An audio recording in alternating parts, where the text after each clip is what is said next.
All right, here we are getting into what it would seem to be the main event of Extreme Rules. There's three big matches. Here's the first one. John Cena going up against Bray Wyatt in a steel cage match.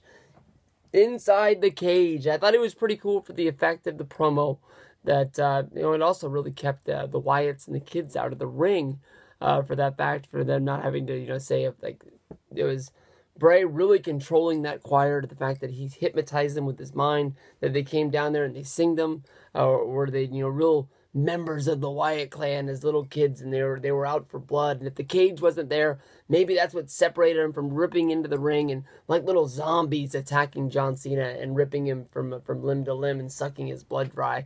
I'm not sure, but back in the day, if this was like in the 80s and this was a big cage match, of course everybody knows they would have the green screen promos in the back, and they would show them and they would put up the one piece of the steel cage, and the wrestler would hold on to the cage and he'd shoot his promo, yelling out through the sides. Everybody can remember Hulk Hogan doing that 1,000 times, Macho Man and Zeus, and that one, big, huge promo leading up to SummerSlam doing the same thing. But I had a big, huge problem with this going into WrestleMania. I remember when the match was first announced, Dave Meltzer went on the record and he wrote about it, the WrestleMania matches as they're planned right now. And everybody was saying Bray Wyatt versus John Cena. And I looked at it as if it was like almost a joke. I mean, if you really look at it, Bray Wyatt had matches, with Daniel Bryan. He had matches with Kane at SummerSlam in the Inferno match.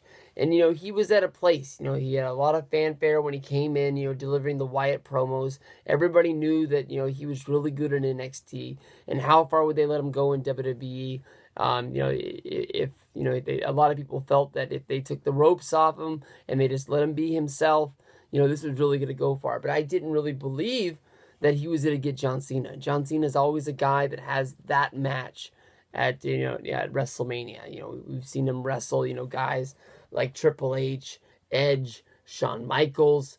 We've never seen him wrestle The Undertaker. That's a match that everybody wishes they could see. But he fights that top echelon of guys. He doesn't dip down and fight the main eventers. He's never really used a big match like this in order to put somebody over and put them in the main event.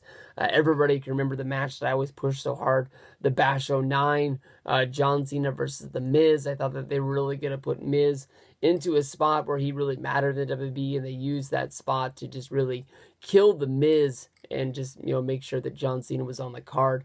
That card wouldn't have been any better, and it wouldn't have been any worse without that match. They just sort of, honestly, it was good TV to me on Raw, seeing Miz get these opportunities to have these matches where he called them wins against John Cena.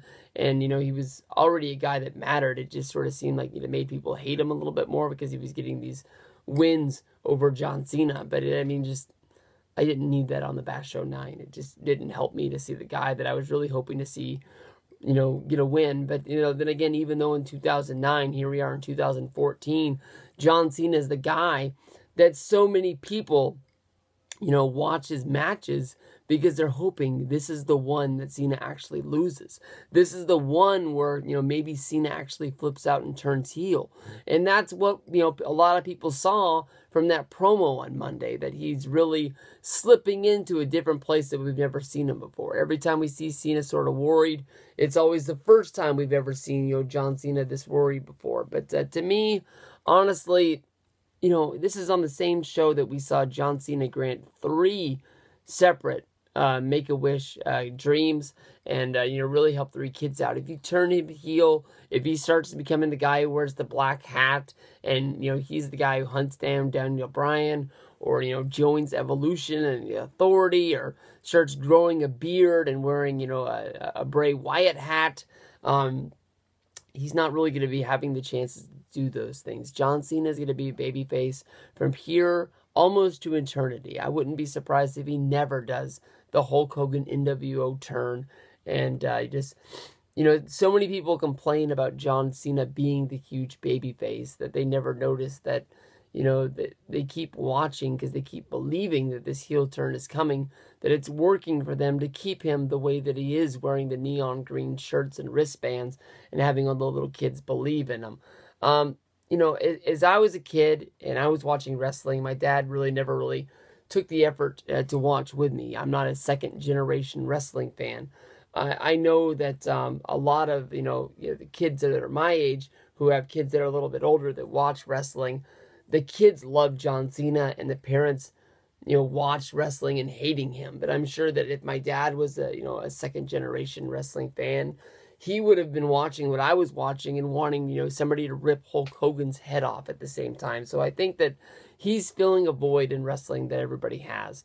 This match, I picked Bray Wyatt to win this match at WrestleMania. I don't know why he didn't win the match. I did, when I was walking around WrestleMania Access, see so many dads walking around with little kids wearing the Cena hat, the wristbands, and the shirts, and just thinking, what if Cena does actually lose at WrestleMania?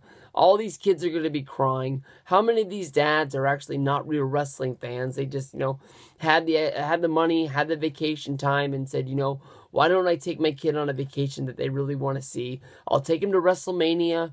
We'll go see New Orleans, and it'll be a dream that, he's always going to remember.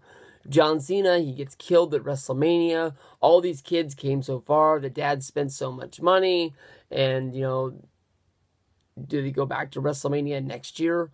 Even though, John Cena, of course, is going to get built up and be a big deal. Of course, the kid, of course, the dad is going to remember all the tears of WrestleMania night of Cena not getting the win. So maybe I do forgive them and they understand. But Bray Wyatt has to win this match.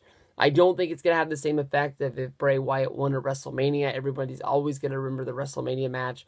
It's not so much that John Cena wins every year at WrestleMania. It's just that Bray Wyatt is like the lowest guy, I guess you can say, to ever do it. It's going to be such a memorable moment that everybody's going to remember from here on out. That, Bray Wyatt's going to have a match and everybody's going to remember, this is the guy that beat John Cena at WrestleMania. Not only did he beat him, we've seen John Cena lose to the guys like Lord Tensai, but he beat him on the biggest stage of them all on WrestleMania. John Cena is the kind of guy that knows he has to show up on this show, and he showed up 100%, and Bray beat him. He's a guy that you have to watch out for. He's a guy that can get a win on any stage, on any time, at any night. But this is a cage. There's no doubt in my mind that you see Harper and Rowan getting in this match, and it's the 3-on-1 inside of the cage. I don't know if you can build into the storyline, if John Cena can have a friend come out there and help him. About the only friend I can think he really has is Biggie Langston, and they don't really play off that a whole bunch. They just seem to tag together every once in a while. But we'll see. I hope, I pray, Bray Wyatt gets the win here.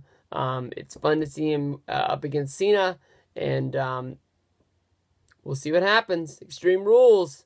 It's a big match inside of a cage. You don't have to pay for it because you already got the network. And I know you watched all those other pay-per-views and various specials. So it's not like you're really paying $10 this month just to watch this show. You're going to watch it. You're going to love it. Bray's got to get the win.